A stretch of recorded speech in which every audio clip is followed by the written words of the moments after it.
Hello, everyone, and welcome to episode 2 of the Luke and Alex Comicast, where each week we take a look at a different comic arc or graphic novel. Last episode, Alex picked The Sandman Volume 3 Dream Country, and this week I chose New X-Men Volume 1, E is for Extinction, written by Grant Morrison. So, I think we have a lot to unpack this week. So, I guess we can just kind of take it from the beginning and kind of even like initial impressions. I know you said that you were surprised like revisiting this. I realized that I'm kind of revisiting some of this because I actually have read a little bit of this before. I remember at least the first couple of issues, but I don't think I read the whole first arc. Yeah, I mean, I think really this is a really fascinating time, especially when you kind of look at where X-Men were. We just kind of exited the 90s.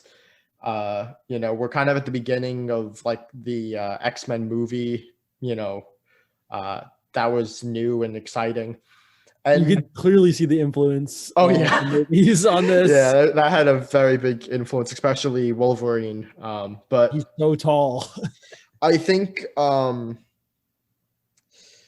think the first thing we can kind of get into looking, the first thing when you kind of look at the cover is the artwork is with Frank Quitely or Quitely. I don't know. I'm not exactly sure the pronunciation.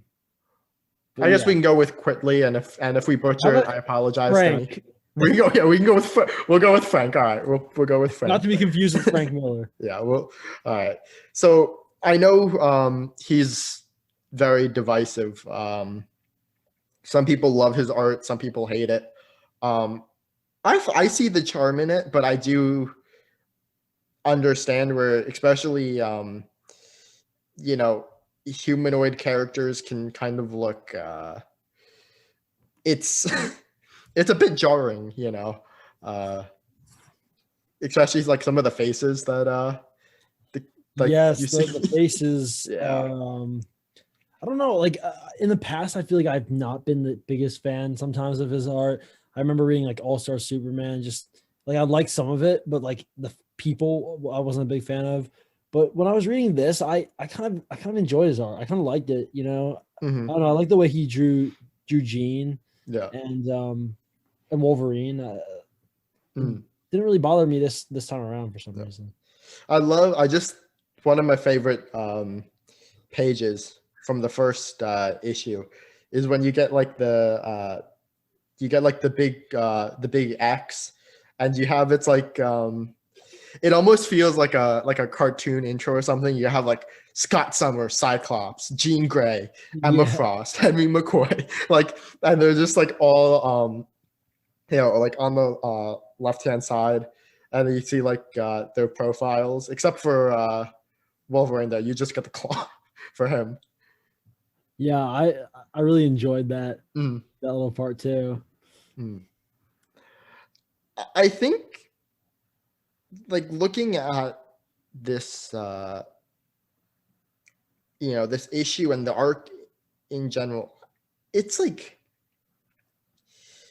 I think that Morrison really had a challenge right away, which is that he has to basically completely shift the status quo in the span of 3 issues, and I think just kind of going from this, just going from the start of the first issue, I do really like that, I would say it starts off kind of, I don't want to say slow, but I would say it ramps up in speed, but you kind of feel tension, I think, right away. And I think that kind of keeps building throughout the issue.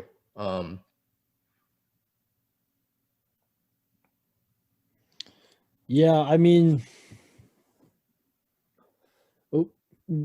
what would you say, like, specifically do you mean by the tension that you're like referring to? Uh, I think the biggest thing you could kind of look at least to me, it's really like the character interactions. I mean, Mm, um, no, yeah, like Logan, and Scott have always kind of had, kind of a contentious relationship, but yeah, you can kind of see that right away that they're kind of on edge with each other. And I think yeah. um, one of the things I think that was really, at least that kind of strikes me with Morrison right away is his dialogue. It's very snappy, very witty, almost to a point that I think sometimes it's a little much. Like sometimes I have to question, like, does it make sense for this character to be saying what he's saying? But or what they are saying. But If you could like find a specific point like that represents that, I would just be interested because like I don't know, I didn't really pick up on like that kind of sense of uh at least I can't think of like any dialogue that felt like it was particularly unnatural like that. Um there might have been, I'm just not thinking of it right now. mhm. um, I'm kind of going through the issue to look and see. I think the biggest one, that at least for me, I felt like Scott has more of a biting wit, I guess. I think from with Morrison's writing, that I think I see less so in other writers. Like, and I think it's just kind of the way Morrison writes that he likes to kind of um here. So I can put like let me see if hold on.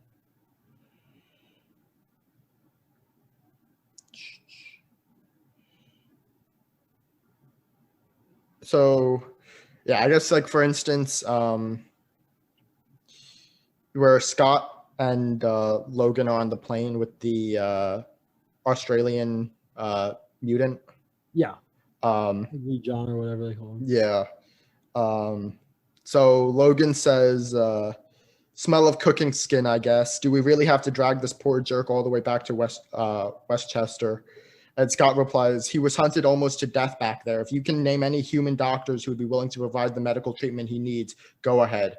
Prepare your forebrain for incoming, Logan. Professor X wants to talk to us." Like, it's just like it. I mean, I guess part of it is that he just wants the dialogue to be snappy and almost kind of like movie-esque in a way, that it almost feels like you can kind of, it sticks in your mind. Yeah. I mean, this whole thing feels movie-esque. I feel like, I don't know. Yeah. Just, I really, like we were saying in the beginning, I really feel that X-Men movie influence here, the leather costumes, Yeah. So Rebra, it's just, Mm. yeah, that's one of the things that was, yeah, like definitely when you look at like Xavier, like looking over the like the globe with all the like lights, kind of that felt very, very movie-esque to me. Yeah, I would agree. Mhm. Just going back to what you were talking about like the tension with the relationships and stuff. I think we should address like probably the biggest tension here, which interpersonal tension, which seems to be Scott, like you said, but particularly with Jean, I think. Yeah, that's the big one. Yeah, and I don't really know the background of this. I mean, it's alluded to. I don't know if you read the preceding like X-Men run or whatever, but they talk about Apocalypse getting in his mind. Mhm. Again, like I haven't read whatever came before this, but Mhm. that seems to be what's causing Scott to be a little cold and distant. Is kind of the Yeah, it seemed like kind of something, like his mind almost got like woken in some sense. Yeah, like he realizes he said something about like his like false ideals or something like that. He was Mhm. saying that Apocalypse revealed all these things about himself and about how he um, is doing a lot of things for selfish reasons and Yeah. that kind of stuff. What I think is kind of interesting is, I mean, even, you know, this one was in the early 2000s. I mean, we're still kind of seeing the effects, I think, of that kind of line that I think that a lot of writers chose to take with Scott, where he kind of progressively becomes kind of darker and more morally gray.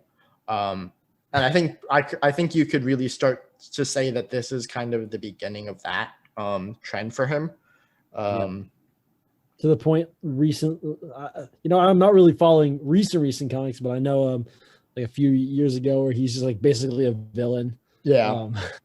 Where Scott's basically just Mhm. Yeah, he's pretty much just gone full villain. Doesn't he kill like Xavier or something? I think so. I mean, he effectively like follows in the footsteps of Magneto at a point. That's basically what happens.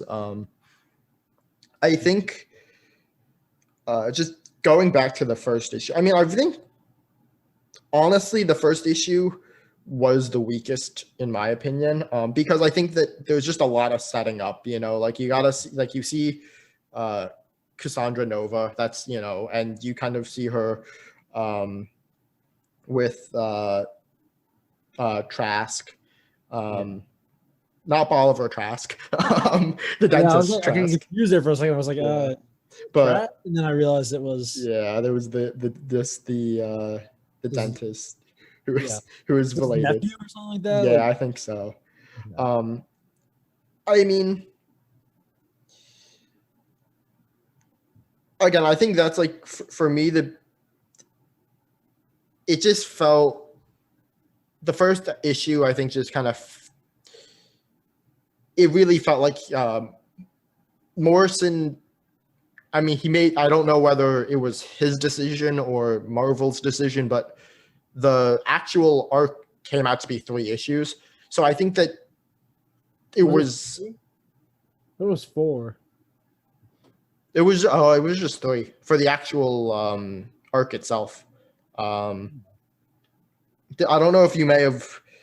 I know there's the annual in there. Yeah, I don't know if did you read 117, because that's 117 is not actually a part of the arc. That's it's like on its own. If it was concluded with this with the trade, then I did. Okay. I can see if I read that. But yeah, I did read 117. Okay. I didn't count that for the purposes of the arc, but I could see that. It does seem good. But I mean, I think that just the pace is kind of and that's why I kind of mentioned the fact that I don't know, like there's just not a whole. There's kind of the opening with the Homo sapiens and the Neanderthals, but other than that, I mean, there's not a ton of like action really going on in this issue. There's also the when they see the Sentinels, with the Master Mold. Yeah, the Master Mold. I agree with you though about the first issue, because how I was telling you that I had read some of this run in the past. I did stop. I didn't really get too far, and I think I might have stopped after reading that first issue. Yeah, I might have read the first issue a while ago and been like, I think I could probably spend my time reading something else. and as I continued reading, I was like, man, I don't know why I stopped reading this before, because this is really good. I'm really enjoying this. Yeah. But I realized it was probably just a slow start that I wasn't willing to continue. Yeah. So did you count the annual for this, or? I did not count the annual. I basically just counted the first. The first 3. Okay, so I counted the annual and 117. So by taking those out of the whole thing, I think that might kind of improve this for me. Like I liked 117. I didn't like the annual that much. So I didn't like the annual either. annual, I was just like, what am I reading right now? This is so all over the place and confusing and just not really not really that interesting. That was a thing that Morrison kind of was developing, and you see it throughout. Like that annual is very important later on in his run. The issue was that he kind of, at the end of his run, things started getting really out there, and basically a lot of his stuff unfortunately ended up getting retconned by other writers. So there was a thing that I don't want to spoil anything regarding the annual and what kind of happens, just because we're not really focusing on it. But essentially, there's stuff that kind of goes on in that annual and later on in the run that, like, there's kind of, big reveal, and then other writers later go on and be like, no, that didn't actually, like, that didn't actually happen. Morrison was just kind of I see. I see. And I can kind of tell that the annual seemed like it was trying to set something up. Yeah. But I don't know if I really am going to enjoy the the setup or whatever that is. Yeah. But I did look at the kind of reviews for like later arcs of this run. Mm-hmm. It does seem like this is probably the highest rated volume of new X-Men. Yeah, I definitely think the biggest thing that I'll say that it has going for it is that Morrison swung for the fences. I mean, I guess this is a kind of a good segue to issue 2, which I think most people probably actually remember the most out of maybe his entire new X-Men run, with the genocide of Genosha. Yes. That was so, like I know about the genocide of Genosha. Obviously, it's like something you just know about just knowing X-Men, but like just seeing the actual issue where it happens, it's so I don't even know how to describe it. It's terrible. Like there's so many mutants that get wiped out, and the reactions of the characters kind of interested me because it was like they seem almost in shock, like they don't really react too strongly almost, like they're not like crying and freaking out too much. They're kind of just like we are traumatized. This is terrible. It almost felt like they kind of resigned themselves to defeat, like almost like there was nothing even, these superpowered mutants could do to prevent this, it was. Yes. And I think, the panel that kind of gave me chills was, I don't know her name, but that was actually, I'm sorry, I'm putting it in Negasonic, which now people know her much differently, but that was the original design and character was very different than what people probably know her as from Deadpool. But the panel where she says, it's the last panel. Page 44 is on my reader. It says, on the volume. Everybody's going to die, right? Yeah. That was a really good scene right there. It was really chill. Yeah, like you said, it gives you kind of chills. Yeah.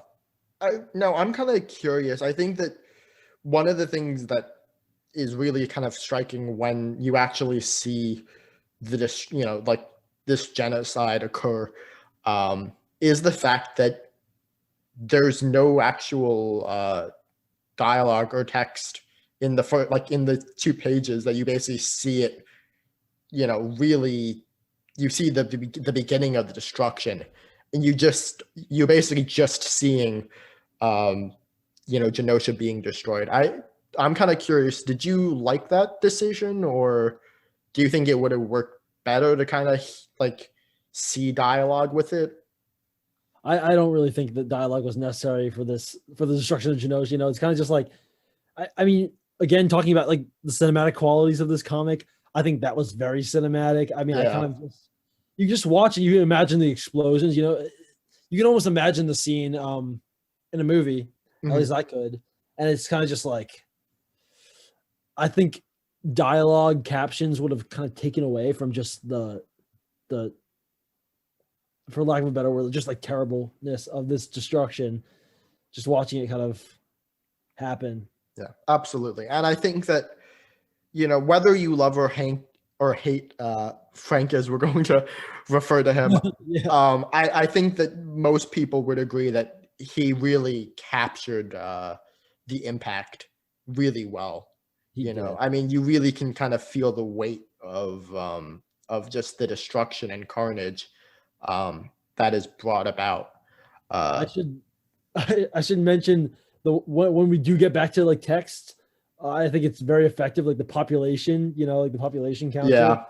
11 million. It's like 8,800,000. 763. Yeah. Oh my gosh! And then just watching Charles and Beast and Gene as they're witnessing this, it's like, oh my gosh! Imagine just watching this happen. Yeah, I mean, I can't even imagine the trauma going through I mean, Charles has gone through a lot throughout X-Men's history, but I have to imagine this was one of, is probably one of the most painful that he's experienced. Yeah, he's in Cerebra. He's like, really witnessing this happen. I mean, in some sense, he's connected really to all of these lives, and he's seeing them all disappear in the matter of seconds. Yes. It's horrifying. Yeah. And also, I mean, I think that's really the biggest thing that really occurs in this issue. There is the kind of little fight scene with the Sentinels, with Scott and Logan. And, Cassandra. I don't know how you say it. Mm-hmm. But I have to say too, one of the panels that got me, that at least and again, I'll say that Frank made it quite disturbing, was when Cassandra takes the life force of Donald. Yeah. Oh, she sticks her hand in his face. Yeah, it's like, it's so gross. Yeah, I was like, yeah, I was like, and that's where his art style works really well, because I mean, he already kind of makes faces look kind of gross in a sense. Yeah. And yeah, when you see already kind of distorted or uncanny looking faces get even more distorted, it's like, yeah. Yes, uncanny. Yeah, it was quite. Yeah, all the scenes with Sandra Nova are, she's frightening. I don't know, she's very creepy. Just terrible villain. Yeah. I will say too, I thought one of the moments that I thought was very movie like and also pretty badass was when Scott removes the ruby contact lenses. Yes.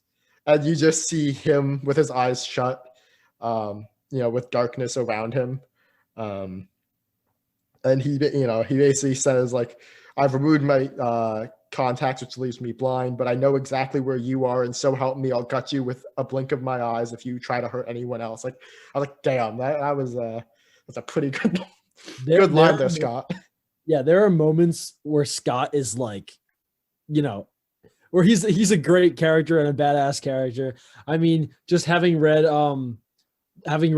Joss Whedon's recently, his X-Men recently, just there are some great moments with Scott in that. And I don't know if you watched the X-Men animated series, right? Yeah. So I don't know if you remember. I just sticks in my mind an episode with Scott where certain mutants get their powers enhanced or something, and he gets his powers enhanced so he can control his optic blast without any visor or anything. Yeah, without the ruby needed to. Yeah, without the ruby quartz, and he's it's so powerful. He can just blast full power and completely control it. I don't know. He has some moments where he's pretty badass. Yeah, he has a lot of power that again it kind of gets. And I think that's kind of the fun is when he kind of becomes more of a villain. I think you see more of that power because he becomes less. He becomes more unbridled. And yeah, you kind of get to see his real power on display. For sure. Sometimes you just look at Scott and you're like, oh, it's just this guy who shoots these These awful dinky, yeah, blasts. dinky little lasers, but then it's like, oh Yeah. yeah, he can also just like absolutely destroy things with them. You know, it's Yes, just that, yes. Again, I shouldn't talk too much about stuff outside this comic, but like, yeah, there's the one scene I remember in Whedon's room where it's just like all red with mhm, Scott, and it's like, damn, that just captures how like big and powerful his blast can be. yeah. Um, so I think I'm just looking to see. Do you think there's anything else really that we need to touch on with this issue? I mean, I think Logan holding his claws to Cassandra Nova. I just wanted him to just kill her. yeah, just right through. Um, So many moments I'm just like, can they just kill her already? Oh my god. yeah. Um, let me see. So I guess we can kind of move on to the third Yeah, we issue. can transition Mhm. to the third one. I have to say the first just the first splash is really, I mean, it's just great art, and the dialogue from Beast. I don't know how to break this to you, but your dating days may be over, my friend. I was like, that one gave me a dark chuckle. He does specifically mention um how gallows humor is currently the only thing keeping him sane. Yeah. So yeah, that again, we were talking about the reaction to this genocide. It is kind of like, I don't know what was the word you used again, but yeah, they kind of just accept defeat here and are kind of just downtrodden. Yeah. Just trying. I think at this point they're just trying to kind of, not completely sink into kind of grief and sadness. Yeah. And I mean, really, the just seeing like all the remains and the rubble, it's really, again, Frank, as we're calling him, did a really great job, I think, portraying it. Because it really does. I mean, you can see just the absolute disaster, that was really kind of brought about. Yes. And what was really kind of fascinating, and I kind of forgot about it, is that this was the first time that we kind of really started to see. We did see it earlier with Beast, but they don't really talk about it as much. Is the secondary mutations? Oh, Yeah, yeah. because I feel like for many people, like it's kind of just people just kind of know it, that it's like it's a part of her power set. Yeah, she like her body can just Diamond. yeah, but it's kind of weird being like, oh, this suddenly happened, like this was the beginning of that. Like, oh, that surprised me because I actually did not really realize that this was when that power came about. yeah, I was I like, was like, this is the first time she turned to Diamond. It's in the movies. That's why I think people really accept it as kind of just part of her. mm, But it's like it's kind of a recent development with her. yeah, I didn't really realize that. same thing with Beast. And I know, surprisingly, I was reading that this was kind of back in the day when this art came out. This was very controversial, with the idea of Beast kind of becoming more Beast-like. And I feel like nowadays I think most people have kind of grown to just accept it. And I think most people now kind of think of Beast in this form. It's really all about the movies, honestly. Like he's like that in the movies. Emma's like that in the movies, and if we're being like honest, like most people don't read X-Men comics. Like most people know X-Men from the movies. So whatever's in that is probably going to be the majority view. I mean, nobody thinks of Wolverine as a short, tiny guy really anymore. Yeah. Right. Yeah, that is true. Yeah. Yeah. I have to say, I really love the conversation between Jean and Emma. And I mean, just you can see, their kind of the clash in their personalities. I mean, right away, and I just love that. Yeah, like Jean literally just asks, "What makes you such a bitch, Emma?" Like, it's like that's so just.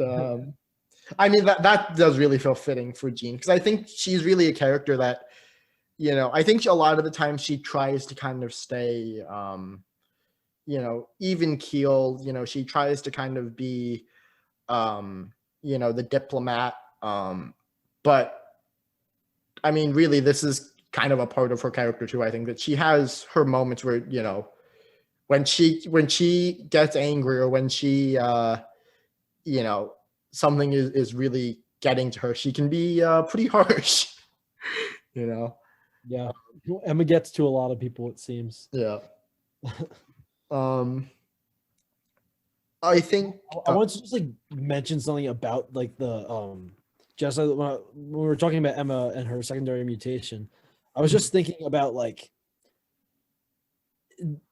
I don't really know like if anything else is revealed, beyond this, but the fact that Emma's the only one that survives kind of surprised me. Like, does anybody else survive? I just don't know.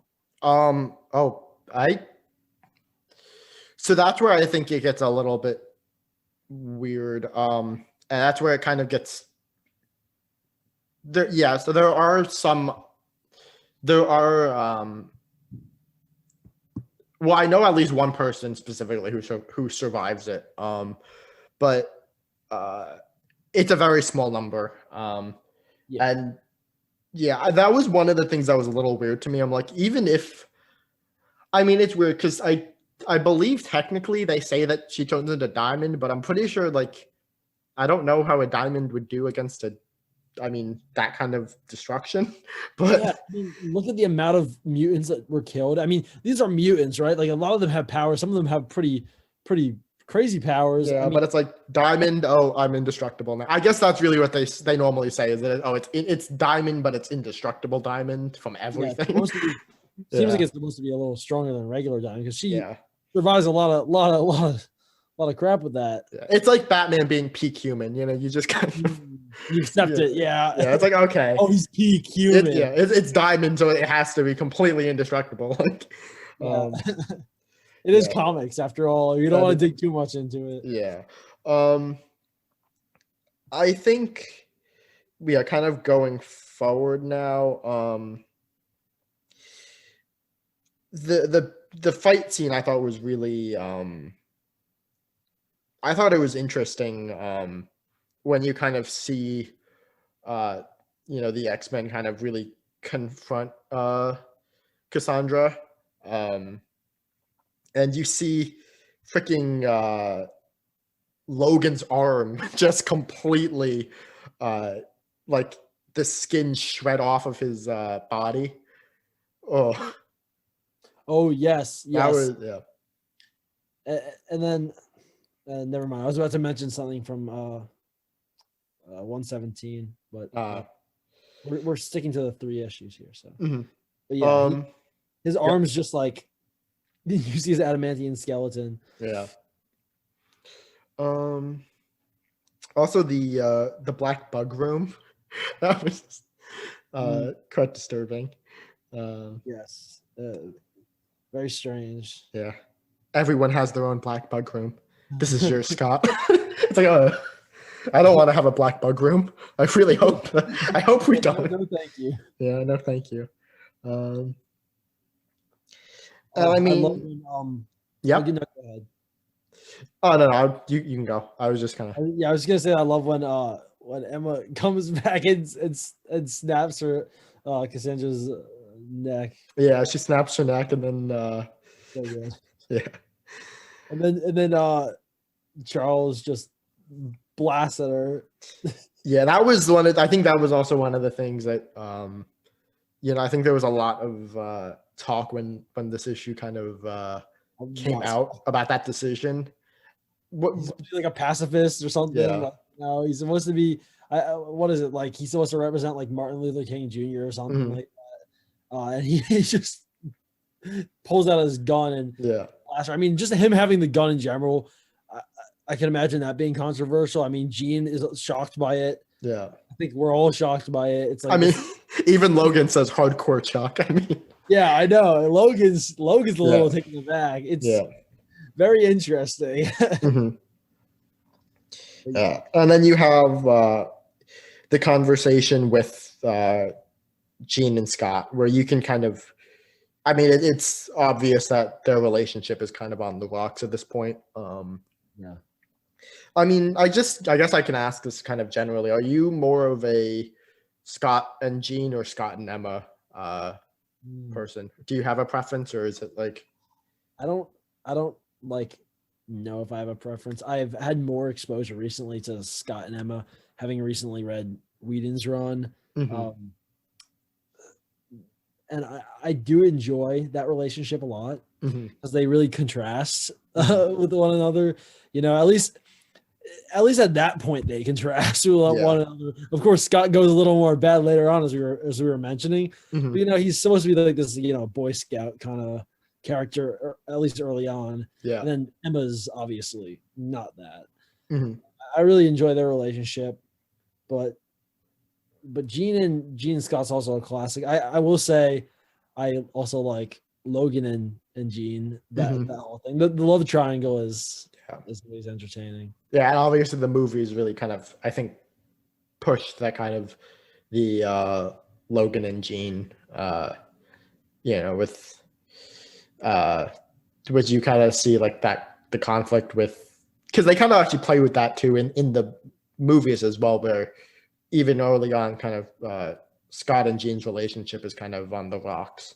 Yeah, it feels like the relationship's like on the rocks a lot, and yeah, maybe that's what's pushing me slightly towards Scott and Emma. Mm-hmm. And then, yep. I think too, the last big thing I think we can kind of we should kind of touch on is the ending, which I think is you know, also really big, where Professor Xavier outs himself as a mutant, and that was again part of that change in the status quo, where the X-Men kind of went public, and they were no longer kind of just a superhero group. They were kind of, you know, they were now really like this. They were basically a magnet school, like they're the Xavier, you know, gifted children. Yeah. Which I always, that's also something that I kind of always go back and forth on. I don't, between whether I kind of prefer seeing the X-Men more as superheroes or more in this kind of like political diplomat, you know, role. I think it's kind of, it's an interesting situation because it's happened, you know, it kind of feels like it happens a few times with like mutants kind of gain more representation and become more you know, like widespread in kind of the Marvel universe, and then something happens and they constrict again, you know, like we're seeing it kind of right now with Krakoa, but like I feel like this is kind of like it kind of comes in waves with the X-Men, really. Yeah, that's true. Mm-hmm. I like I definitely like the X-Men being a more major player in the Marvel universe. I remember when they were trying to replace them with Inhumans. Yeah.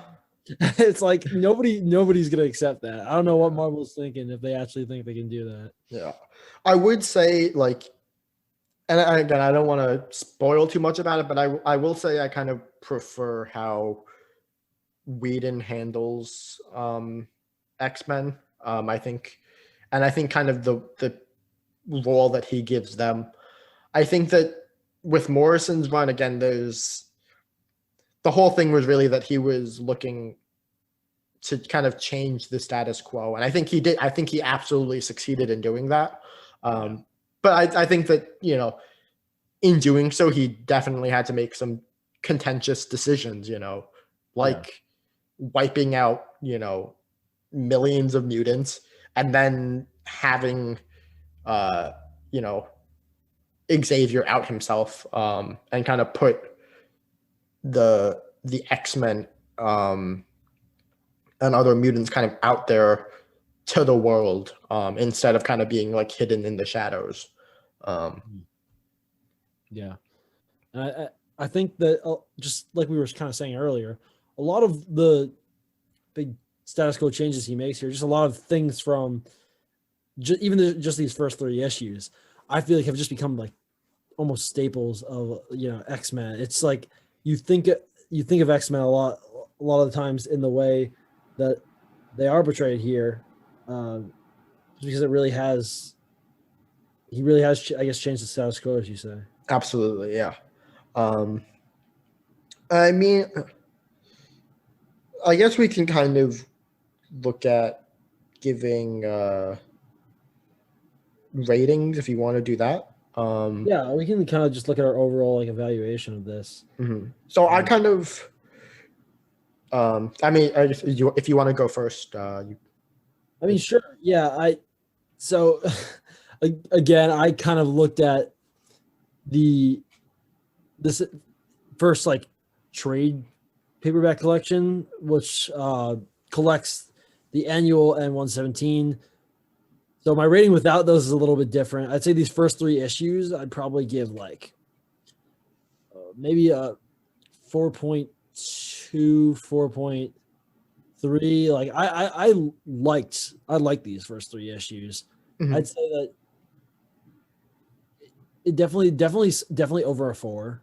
I would not put it under a 4. Like you, I think I prefer the way Whedon handles X-Men. I really enjoy that run, but this is good X-Men. Yeah, I really enjoyed this. So. Definitely. For me, so I kind of went issue by issue and kind of graded them individually. So I gave issue 1 a 3.5 out of 5. Again, I felt it kind of felt a little bit, I don't want to say boring, but I can definitely see how people may have been kind of turned off, because this is kind of, it's almost, to me at least, this arc really needs to be read kind of as one big thing.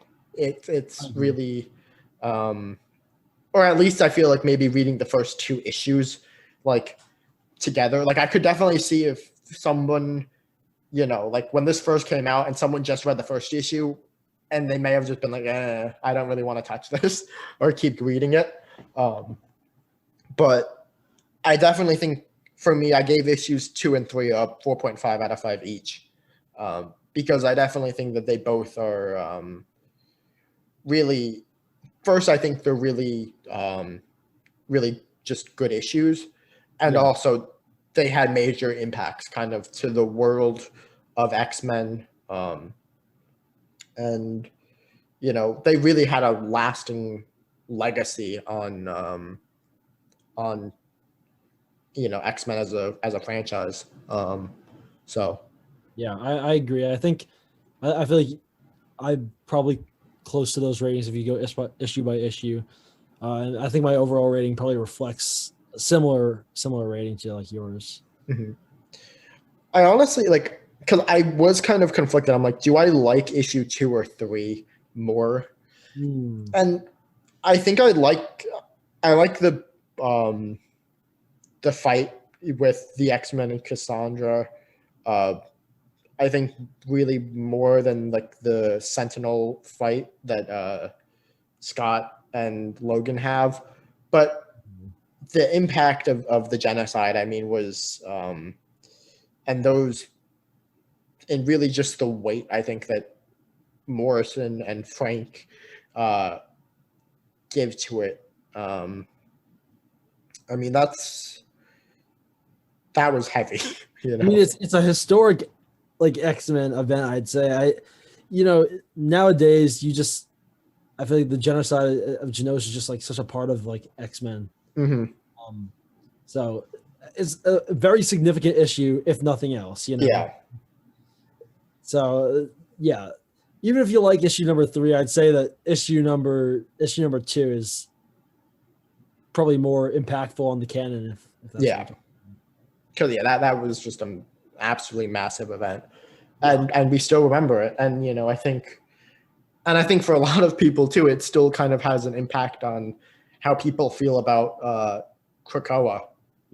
I haven't really gone super into the newer, like the super modern X-Men stuff, but Yeah, I me know neither. that I was gonna say, maybe we should definitely not go too much into this, but I'm not even familiar with Krakoa. Like, I don't really know what's going on at all. Maybe we can talk about that after this. But yeah. But I mean, overall, I think we're both kind of on agreement that I think it's a bit of a slow start, but yeah, once it ramps, it really ramps up. And yeah, I think this is also just a fascinating case where I can really see people absolutely loving this arc and people absolutely hating it, because both Morrison and Frank are both, I think, two people who are divisive. And I think that, you kind of either love Morrison's writing style, and kind of the strangeness, I guess you could say, of kind of the stories that he comes up with, and the topics that he delves into, and definitely have then mixed yeah, feelings. Yeah, and then you have Frank, who is Frank, and obviously he's drawn some of the most well remembered and iconic comics of all time. All-Star Superman comes to mind, but I was gonna say, like, Grant Morrison.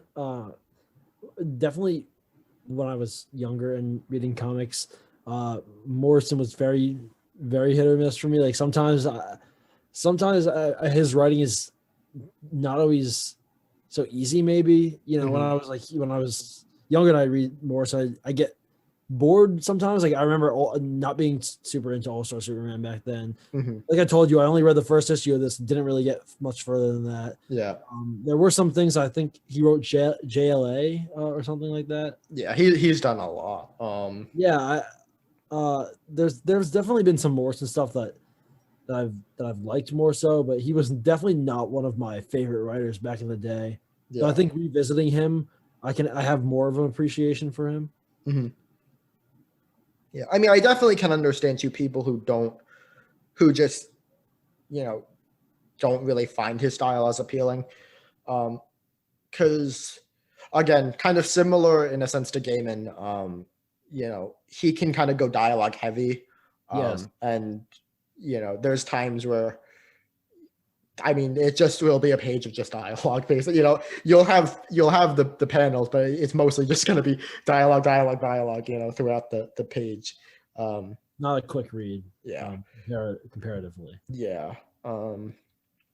But I personally, for the most part, I like it. Other than what I noted, kind of with sometimes characters feeling a little bit too like, does it actually make sense for them to say that? But um, overall, I mean, I do like it, and I can appreciate kind of the style of humor I think that he injects into his stories. Yeah, I definitely enjoyed some of his humor. Yeah. Um. All right. So, um, I think we've pretty much covered everything that we've had to with this arc. Yeah, it was only really 3 issues, so Mhm. I mean, we definitely, I'd say that we've pretty much covered the main points. Awesome. All But yeah, right. So, I guess I can talk about next week because it's my choice. yep. If you want to, you can take it Yep. away. Yeah. So next week we're gonna read the first volume of Brian Michael Bendis' Ultimate Spider-Man, Power and Yes. Responsibility. Definitely looking forward to talking about that.